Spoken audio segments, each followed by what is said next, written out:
I saw the Hardline list, Hardline Wales. Yeah. Anybody on there that is getting you stoked? Yeah, I love to see older riders. I don't want to call Rat Boy old, but He's pretty gray now, though. He is getting gray. He's a father.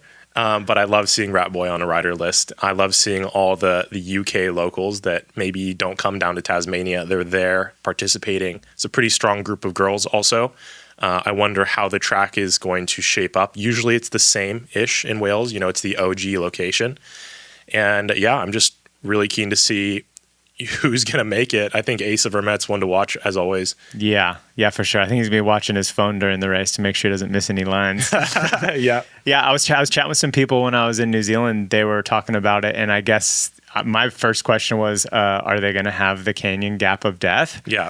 And I was actually talking to Warner about it, and he wasn't sure, but there is going to be some new sections to the track. Okay. So there's going to be some really exciting stuff. I think the main reason why they wanted that canyon gap, because there was a section of the mountain that they really wanted to use for the track, which I think they've figured out maybe how to use it without the jump, but I don't know. It's not for sure. Maybe the canyon gap will still be in. I don't know. Yeah. Last year, people speculated that it was just like a media value thing. Like they had it in for practice. They're going to see if people hit it. And then worst case, they just can it, which I think they did, huh? They did can it. It was just the transition was too tight. There was the flat bottom. If you were on a BMX bike, you could have made it work, or a hardtail.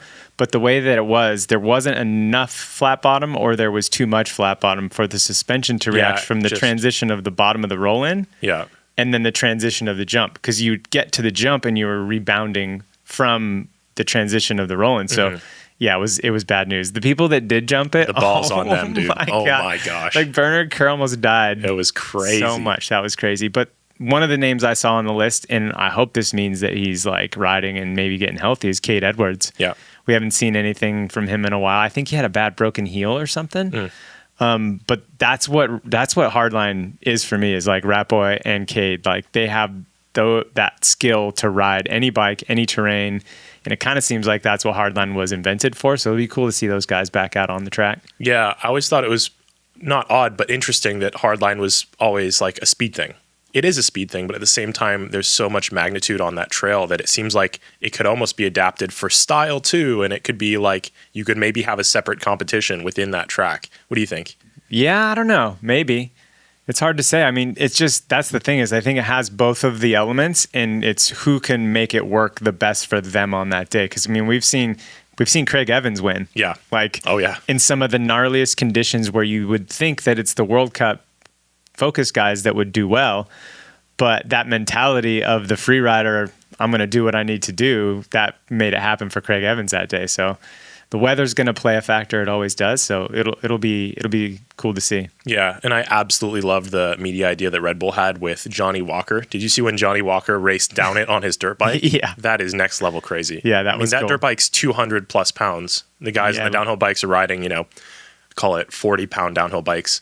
Some of them more, obviously, but I don't know how he could hold on. And I thought they put the whole thing together in a really cool way where you had the actual question, would the dirt bike be faster than the mountain bike? No way. Yeah. That was the result. But when you're watching it, I was like, it actually could be, because you got the motor. He was actually shredding too, at least in the clips that they showed. Yeah, they didn't show the whole track, but or did they? I don't remember, but he was shredding. I think he followed him down with helmet cam maybe. Or was it a drone? I can't remember. But every time I saw it, it was like, dude, I can't believe the things he's doing on this dirt bike. And obviously he was gassing it in all the straight sections. Yeah. But downhill bikes are just efficient, and it's average speed, obviously. Yeah, I think it's being able to change direction, the amount of time it takes you to change directions, and then also slowing down and getting up to speed, I think is where you're going to definitely dominate on the mountain bike. Like having to slow down 230 pounds on wet rocks going down a mountain. Yeah, that ain't happening.